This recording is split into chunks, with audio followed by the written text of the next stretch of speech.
ஒரு சிங்கம் எப்போ எதுலயும் பெக்யூலியர் தான். ஒரு முறை சிங்கம் கரிச்சிச்சதுன்னா அந்த சவுண்ட்ல ஒரு 8 கிலோமீட்டருக்கு சும்மா அதிரும், எல்லா திசைகளும் அதிரும்.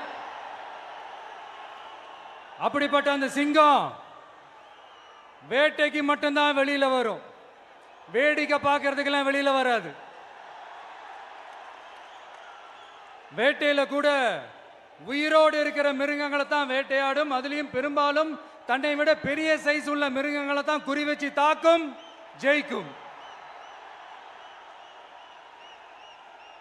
எவ்வளவு பசியில் இருந்தாலும் உயிர் இல்லாததை, கெட்டு போனதை தொட்டு கூட பார்க்காது. அப்படிப்பட்ட அந்த சிங்கம் அவ்வளவு ஈஸியா எதையும் தொடாது, தொட்டா விடாது. காட்டோட 4 பக்கமும் மார்க்கிங் மை டெரிட்டரின்னு தன்னுடைய பவுண்டரியை தானே வகுக்கும். அப்படிதான் அந்த காட்டையே தன்னோட கண்ட்ரோல்ல வச்சிருக்கும். சிங்கத்துக்கு கூட்டத்தோட இருக்கிறதுக்கும் தெரியும், தனியா இருக்கிறதுக்கும் தெரியும். அப்படியே தனியா வரணும்னு நினைச்சாலும் அஞ்சாம அலட்டிக்காம சும்மா கெத்தா தனியா வந்து அத்தனை பேருக்கும் தண்ணி காட்டும். எப்போ எதுலையும் தன்னோட தனித்தன்மையை இழக்கவே இழக்காது. Yes, a lion is always a lion.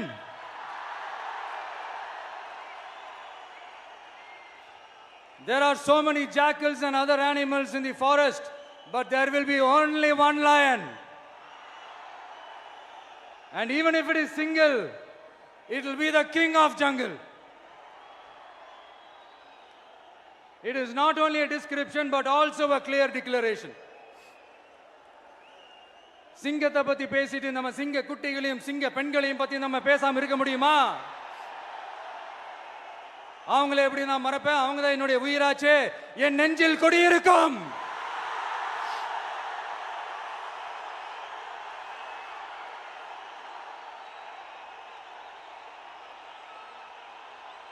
என்னுடைய தோழர்களுக்கும் தோழிகளுக்கும்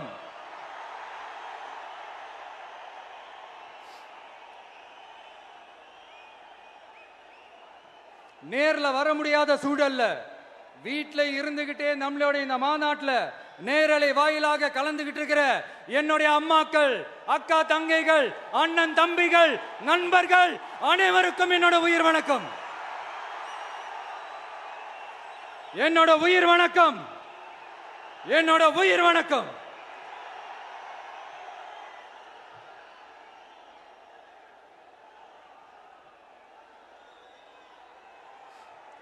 வீரம் விளையும் மாமதுரை மண்ணை வணங்குகிறேன்.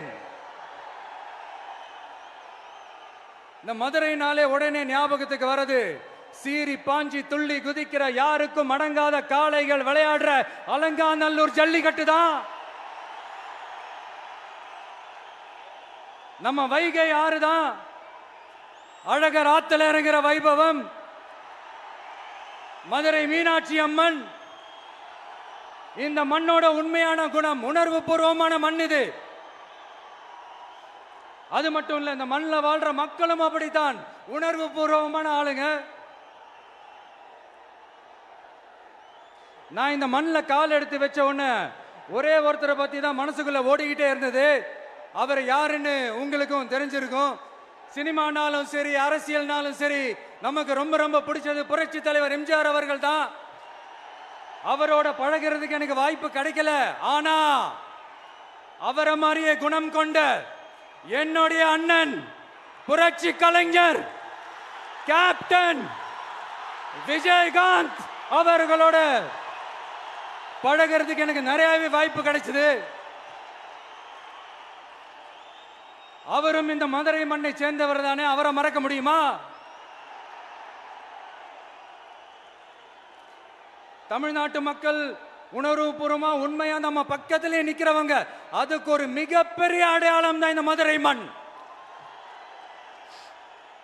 நம்ம தமிழக வெற்றி கழகம் கையில் எடுத்திருக்கிற அரசியலும் அப்படித்தான். உண்மையான அரசியல், உணர்வு பூர்வமான அரசியல், நல்ல அரசியல், நல்லவங்களுக்கான அரசியல், நாட்டு மக்களுக்கான அரசியல், நல்லது மட்டுமே செய்கிற அரசியல்.